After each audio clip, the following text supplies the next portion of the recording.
Merci Seigneur Jésus pour ta grâce et pour ton amour infini. Tu es venu jusqu'à nous. Père, que l'honneur revienne à toi et à toi seul. Que la révélation de ta parole nous éclaire. Amen. Car aujourd'hui encore, Père des Lumières, tu cherches un homme, tu cherches une femme pour manifester ta puissance, la gloire de ta présence. Te prions de bénir ces moments. Bénis ton peuple et bénis ta parole au nom de Jésus. Que quelqu'un dise Amen. Gloire à Dieu. Amen. Veuillez vous asseoir s'il vous plaît. Que la riche bénédiction de l'Éternel Dieu soit votre partage. Amen.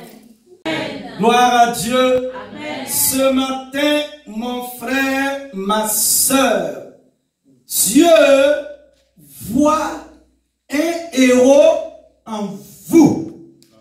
Amen. Sinon, Dieu voit un héros en toi. Dieu voit un héros en toi.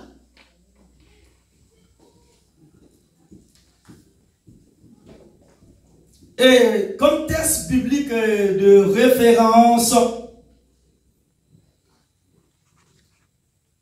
nous lisons dans Juges au chapitre 6, chapitre 7 et 8. Hein? Quels sont ceux et ceux qui aiment la lecture là? Donc on a 3 chapitres. Juges chapitre 6 à 8. Suivez avec moi. Dieu fait des choses extraordinaires pour des hommes ordinaires. Il choisit un homme ou une femme qui se sous-estime, issu d'une famille modeste, ignoré du grand public. Il est rempli de son esprit. Il lui communique la vision. Il l'équipe de dons et de talents pour une mission spécifique. Il s'en sert comme d'un canal par lequel il agit et manifeste sa puissance en vue d'accomplir son dessein éternel. Dieu opère des miracles en transformant un homme faible en fort, un craintif en courageux, un fugitif un leader de peuple, un timide, un orateur charismatique, une personne sans projet, un visionnaire. Il l'a fait pour Gédéon. Et l'histoire de Gédéon nous démontre combien le cœur de Dieu contraste avec celui des hommes. Dieu est à la recherche de leaders, mais ses critères de sélection sont bien différents des nôtres. À l'image de Gédéon, le Seigneur nous appelle à être des héros et non des zéros. Amen. Malheureusement, nous comprenons ce qu'est un héros. Nous en faisons un personnage surhumain, mi-homme, mi-dieu, de telle manière qu'il devient inaccessible pour nous. Pourtant, Dieu ne se trompe pas lorsqu'il nous appelle à être de valeureux soldats pour sa gloire, de valeureux héros. Un héros selon Dieu est une personne qui avance en obéissant à son appel. Ce qui fait de vous un héros, ce ne sont pas vos dons ou votre réputation, mais le fait que Dieu marche à vos côtés. Les héros, ce sont des hommes et des femmes qui vont accepter, rechercher à marcher sur la terre en digne représentant de qui le Seigneur est. Ils vont accepter d'être puissants. C'est plus que leur propre personne, car c'est l'honneur de Dieu. Un héros est là pour porter les couleurs de celui qu'il représente et vaincre en son nom et pour son honneur avec la force et les capacités que celui qu'il représente lui donne. Chacun de nous, ce matin, mon frère, ma soeur, dans son domaine, est appelé à être un héros. Aucun de nous, avec Dieu à ses côtés, n'est trop faible, trop petit, trop indigne. Bien-aimés, frères et sœurs, ce matin, je vous propose de voir en 2 points le cheminement auquel Dieu nous appelle, notamment au travers de l'histoire de Gédéon. Premièrement, grand 1, l'histoire de Gédéon, le héros de Dieu. Nous retrouvons l'histoire de Gédéon dans le livre des Juges, chapitre 6 à 8. Voyons un peu son histoire. Le peuple d'Israël est sorti d'Égypte, mais il perd la foi en Dieu et il se met à rendre un culte à Baal.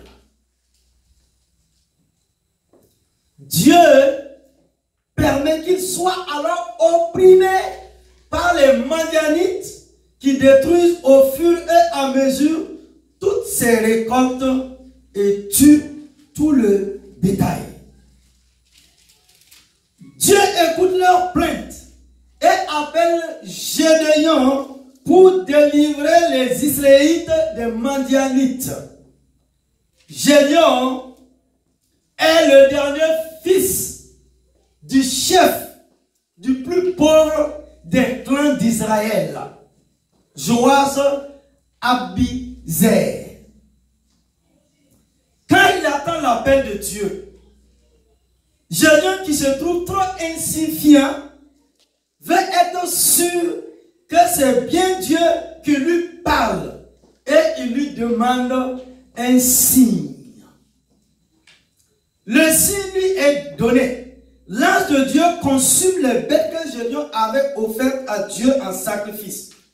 Gédéon, à la demande de Dieu, entreprend alors une première action d'éclat. Pendant la nuit, il détruit l'autel de Baal, qui lui vaut le nouveau nom de Jérub-Baal. Les tribus d'Israël veulent bien attaquer avec lui le camp des Madianites. Mais Dieu lui demande de ne pas prendre trop de guerriers avec lui pour que la victoire ne puisse pas être récupérée par les hommes au lieu d'être attribuée à Dieu. Gédéon sélectionne donc ses guerriers. Et il n'en reste que 300. Waouh! Or, les Madianites sont plus de 120 000. Gédéon demande encore à Dieu ainsi pour être sûr que Dieu va l'aider. Il demande qu'un poisson de laine soit mouillé de rosée pendant la nuit et que la terre qui est autour reste sèche. Dieu accomplit ce signe. Parce qu'il avait en face de lui 300 personnes contre 120 000. Gédéon demande encore le lendemain le contraire. Que la poisson reste sèche et la terre qui est autour soit mouillée. Dieu accomplit de nouveau le signe demandé. Gédéon est donc prêt à aller attaquer les Madianites. Dieu lui dit encore que s'il a encore peur, il peut aller la nuit dans le camp des Madianites et il entendra quelque chose qui l'encouragera beaucoup. Gédéon va donc de nuit dans le camp ennemi et là, il entend le récit d'un songe fait par un soldat de Madian et l'interprétation de son camarade disant que les Madianites vont être attaqués et vaincus. Gédéon attaque donc de nuit le camp des Madianites en postant 3 groupes de 100 guerriers munis de cruches, de trompettes et de flambeaux. Au ciel de Gédéon, les guerriers sortent du corps et cassent les cruches. Les Madianites affolés fuient et s'entretuent. Les rois sont capturés et tués. Dieu accorde ensuite à Gédéon une longue et heureuse vie. Il aura 70 fils. Mais après sa mort, Israël retombera dans l'idolâtrie.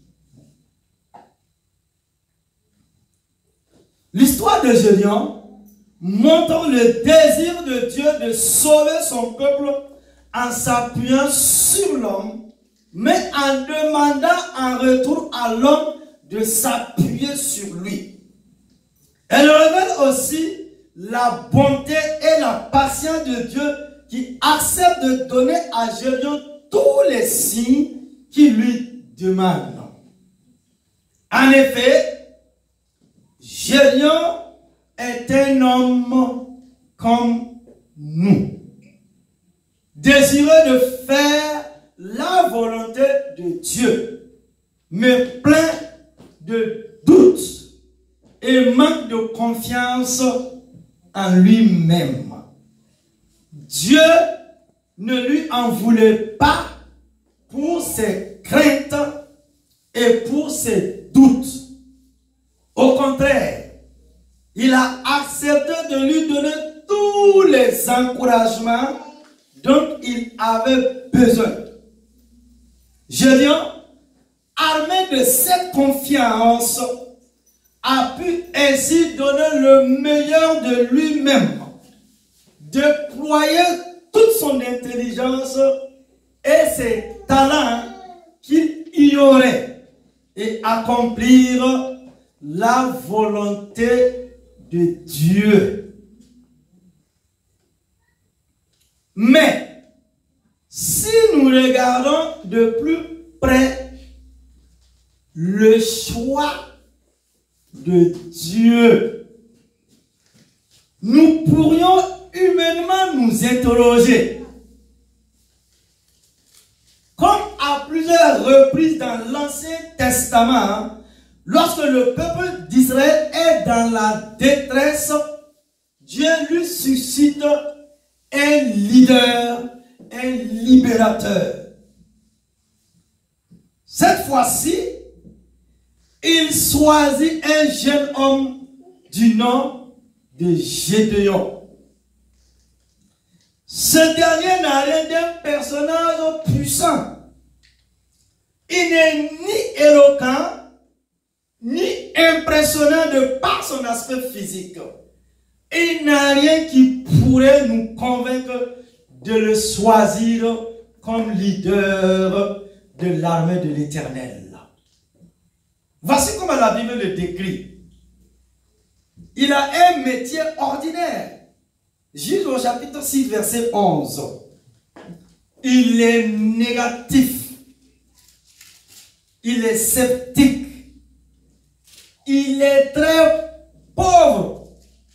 Il est physiquement désavantageux pour faire la guerre. Cette description ne correspond pas à celle d'un futur général héroïque de l'armée de Dieu, ni à celle d'un grand libérateur de l'oppressé. N'est-ce pas? Si nous avons eu Gédéon en entretien d'embauche, nous n'aurons certainement pas retenu sa candidature. Yes.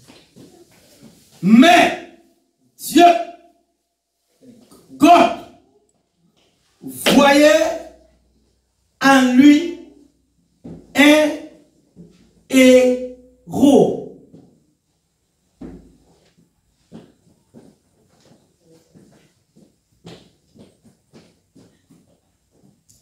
Et nous arrivons à notre deuxième point. Dieu est celui qui choisit, qualifie et guide ses héros pour la victoire. Amen. Hello. Ma soeur, mon frère, Dieu est celui qui choisit, qualifie et guide ses héros pour la victoire. Amen. Peut-être que lorsque vous regardez votre vie, vous vous disqualifiez de la course avant même d'avoir pris le départ. Même si des mamans de votre famille, des leaders, des patrons, des professeurs vous ont disqualifié dans le passé, le Seigneur n'a pas dit son dernier mot. Dieu n'a pas dit son dernier mot sur ta vie. Dieu regarde au cœur de l'individu, car il connaît l'avenir et le potentiel caché de chacun. Et le livre des Juges se déroule pendant l'une des périodes les plus sombres de l'histoire d'Israël. Le peuple de Dieu s'est une fois de plus éloigné de l'Éternel et a sombré à nouveau dans la décadence et l'idolâtrie.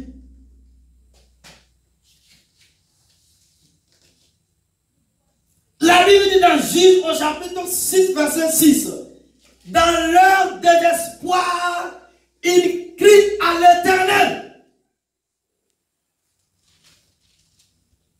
Mais, revenons un peu sur le héros du jour, Gédéon. Gédéon a grandi avec les récits fantastiques des prodiges de l'Éternel.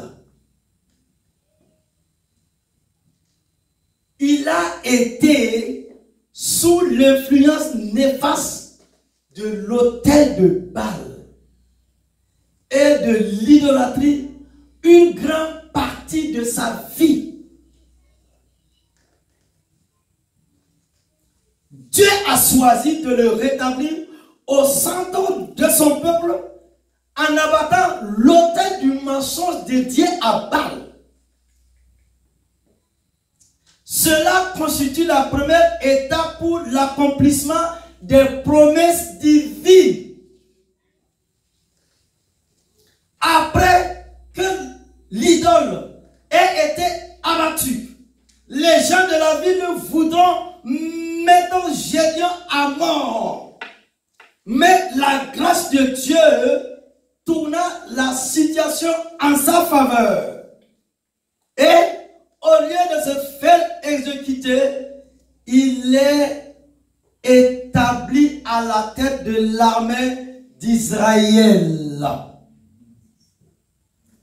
Gédéon, le plus jeune de la famille, est probablement le moins respecté et influent, et non seulement choisi par Dieu, mais brise les traditions familiales à la demande de Dieu.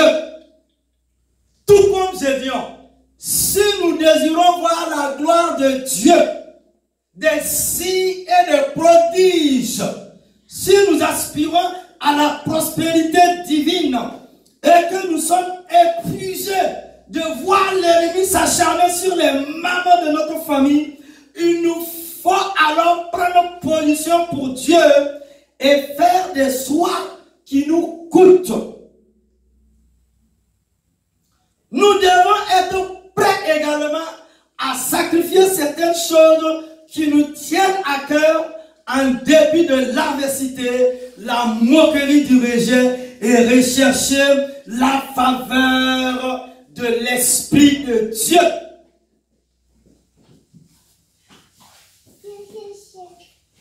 Gédéon lui dit, Juge chapitre 6, verset 13, Gédéon lui dit, ah, mon Seigneur, si l'Éternel est avec nous, pourquoi tout cela nous est-il arrivé? Où sont tous ces actes merveilleux? Sinon, où sont tous ces prodiges? Ce que nos pères nous racontent quand ils disent, l'Éternel nous a-t-il pas fait sortir d'Égypte? Maintenant, l'Éternel nous abandonne et nous livre entre les mains de mendiants. Gédéon dit, où sont tous ces prodiges et tous ces miracles? Où sont les prodiges? Où sont les miracles? Où sont la manifestation des choses glorieuses de Dieu? Parce que une grande partie de la vie de Gédéon, il a été sous l'influence de Baal, l'idole de la famille. Mais il a entendu les anciens parler.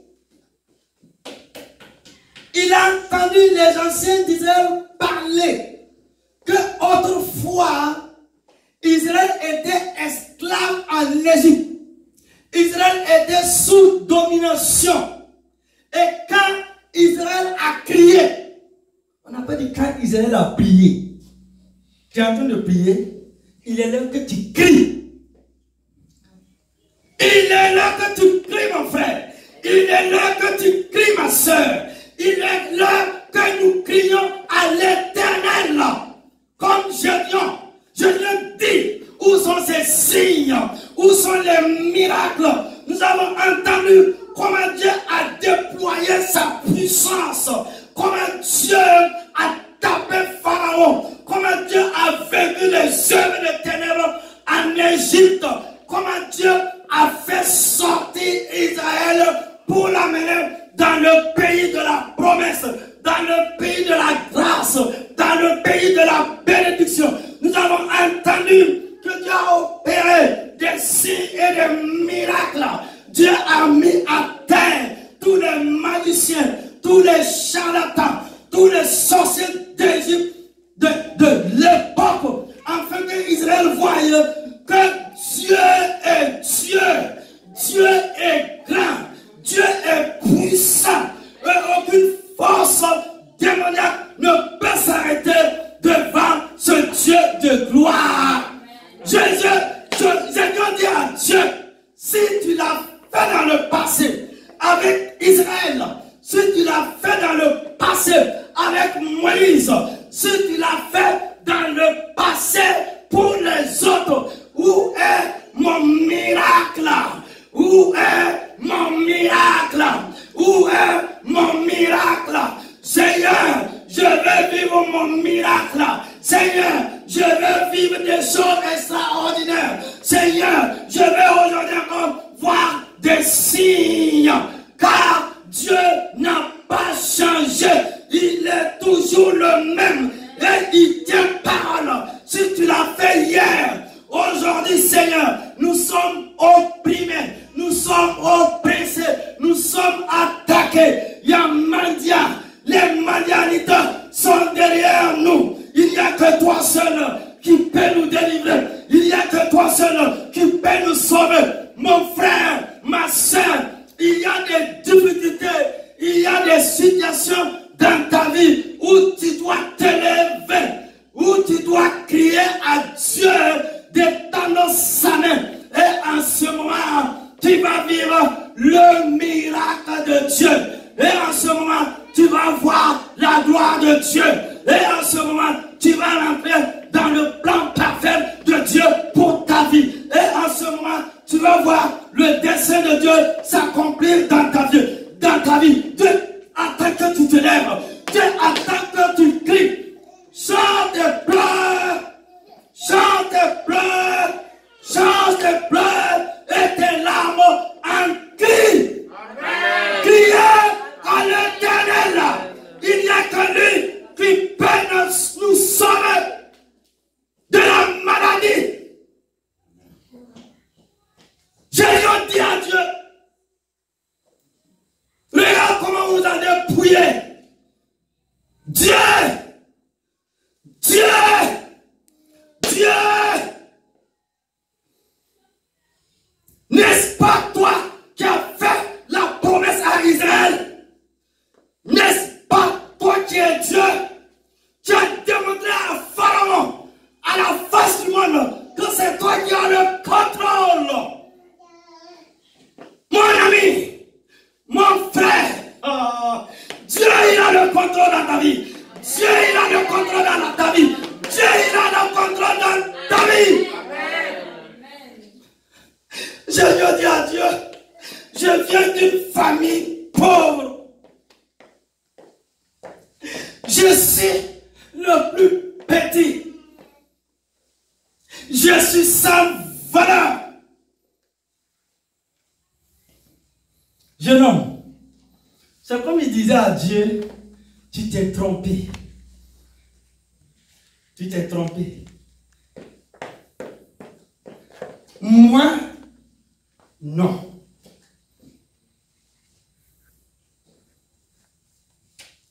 L'ange de l'Éternel lui dit, et je te salue, vaillant héros. Et ma sœur, tu sais comment Jésus a répondu à l'ange de l'Éternel là? Non. Je te salue, vaillant héros. Jésus a changé le grand H en grand Z.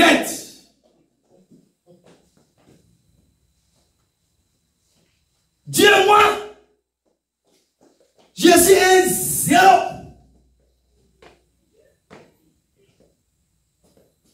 Hello, ma soeur.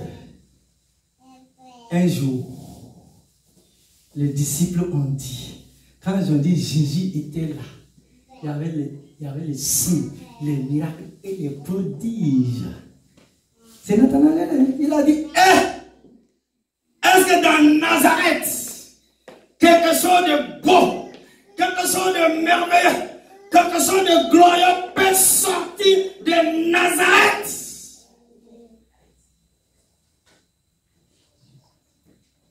L'autre disciple a dit, viens et vois. Il y a quelque chose de beau en toi. Il y a quelque chose de merveilleux en toi. Il y a quelque chose de puissant en toi. Il y a un don de Dieu. Il y a un talent de Dieu. Il y a quelque chose de puissant que Dieu lui-même il a déposé en toi.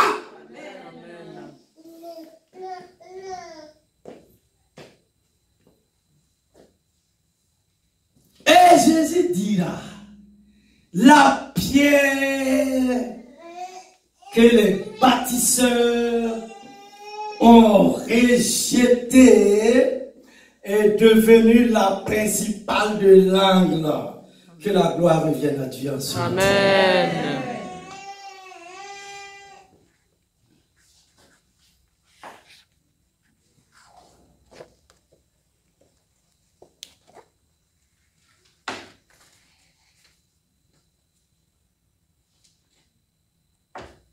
En tant qu'enfant de Dieu, lorsque Dieu nous appelle à devenir un héros, nous devons rechercher la puissance et la faveur de son esprit.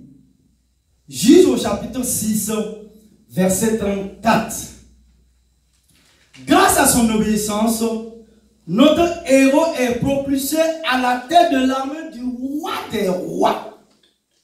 Peu de temps auparavant, il était négatif et inconnu. Et le voilà, général en chef d'une armée en guerre. La Bible affirme qu'il est maintenant revêtu de l'esprit. C'est ce qui fait toute la différence. Dieu nous appelle à devenir un héros, mais pas par nos propres forces et avec notre seule sagesse. Et nous le voyons dans 2 Timothée au chapitre 1 verset 7. Si Jésus est devenu un héros, c'est grâce à l'esprit qui l'anime. Parce que la Bible dit dans 2 Timothée 1 7, car ce n'est pas un esprit de timidité que Dieu nous a donné, mais un esprit de force et de puissance. Génion n'est plus intimidé. Il n'est plus sous le joug de la peur et de la crainte des hommes. L'esprit dont il est revêtu permet, lorsqu'il ouvre la bouche pour publier les instructions de Dieu, d'être maintenant écouté. L'esprit éclaire ses pas. Ce qui signifie qu'il reçoit l'inspiration quant à la stratégie à adopter. L'esprit élimine les doutes et lui donne la faveur nécessaire pour conduire son armée à la victoire malgré un ennemi supérieur en nombre. Dieu nous appelle à devenir ce type de héros pour sa gloire. Des tireurs d'élite qui tirent une seule fois et atteignent la cible du premier coup. Mais pour cela, il faut être animé par l'Esprit de Dieu.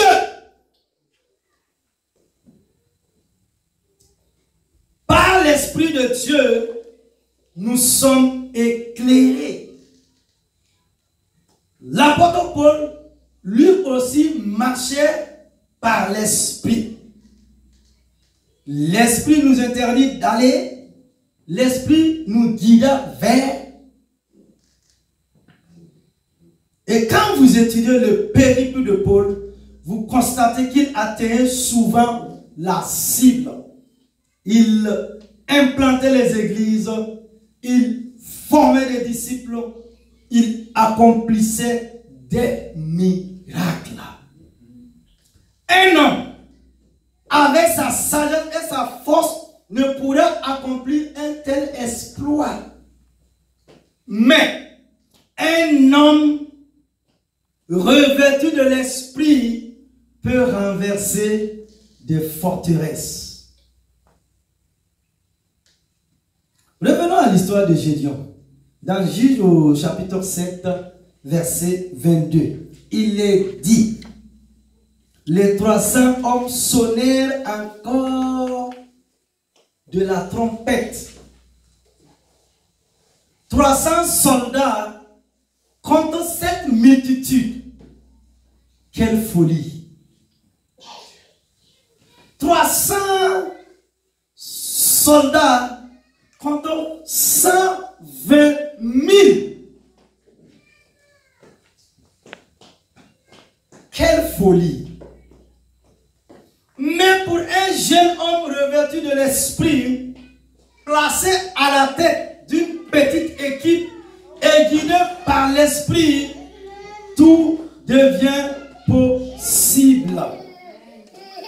Les victoires de Gédéon n'ont pas été remportées par la force d'une puissante armée. Et tout comme lui, nous ne remporterons aucune victoire sans être guidés par l'esprit. Dieu a toujours délivré son peuple avec un petit groupe de personnes consacrées, guidées par des hommes et des femmes qui recherchent la vérité et qui ont la volonté d'agir, aidés par la puissance qui accompagne l'obéissance. Ils conquièrent l'ennemi de manière surnaturelle. Amen.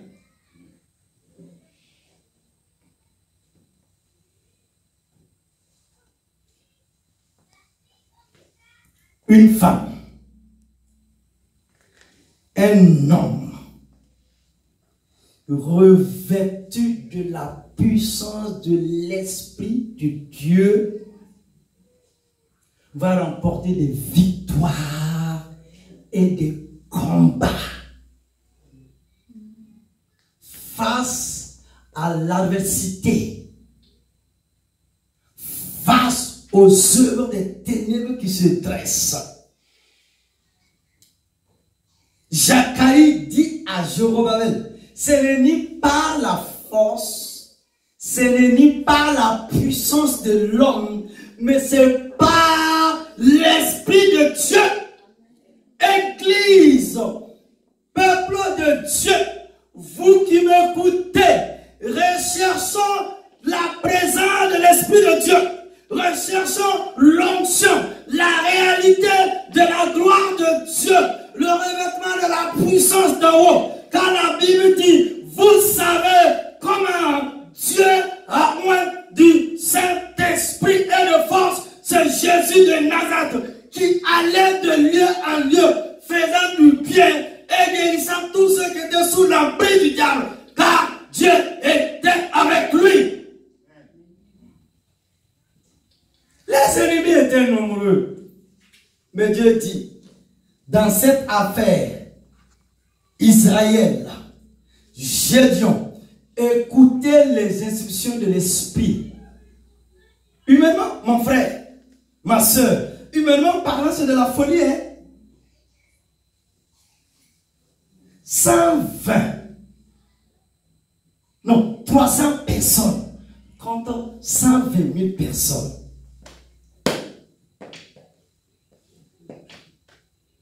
Réfléchissez.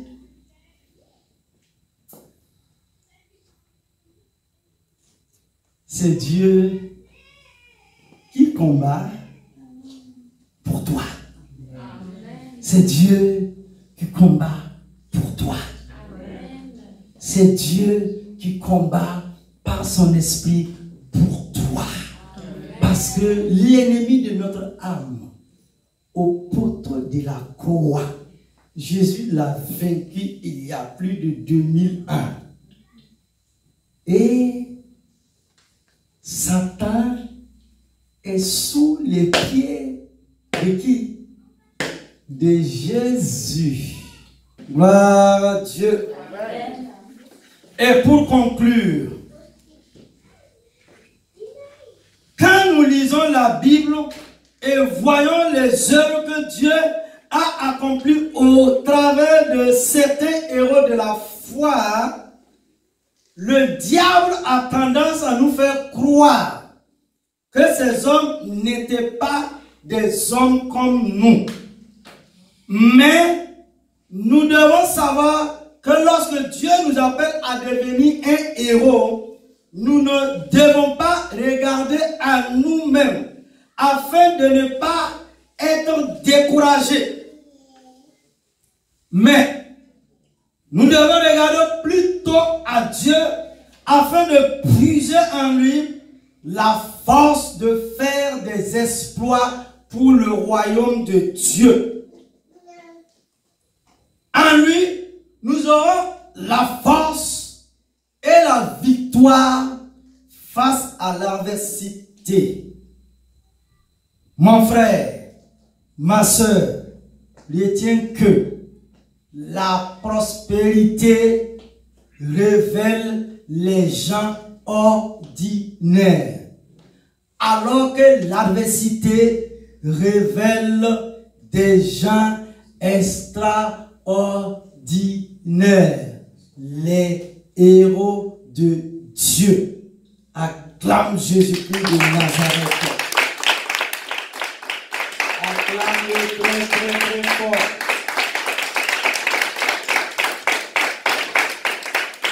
C'est face à l'adversité qu'on saura si tu es un héros ou pas. Tiens-toi debout.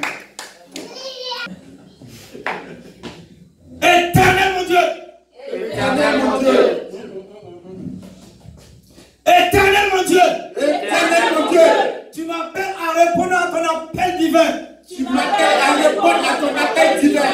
Je ne veux pas attendre d'être parfait pour te servir. Je ne veux pas attendre d'être parfait pour te servir. Mais avec mes craintes et mes doutes, me voici. Mais avec mes craintes et mes doutes, me voici. Écoute-moi bien, si Dieu a pris Gédéon là qui tremblait là, mon ami, toi, tu es encore plus grand, plus grande. Avec mes craintes et mes doutes, me voici. Avec mes craintes et mes doutes, me voici. Avec mes craintes et mes doutes, me voici. Avec mes craintes et mes doutes, me voici. Fais de moi un vaillant héros. Fais de moi un vaillant héros. Fais de moi un vaillant héros. Fais de moi un vaillant héros. Fais de moi un vaillant héros. Fais de moi un vaillant héros. Car je sais que tu es avec moi. Car je sais que tu es avec moi. Car je sais que tu es avec moi. Car je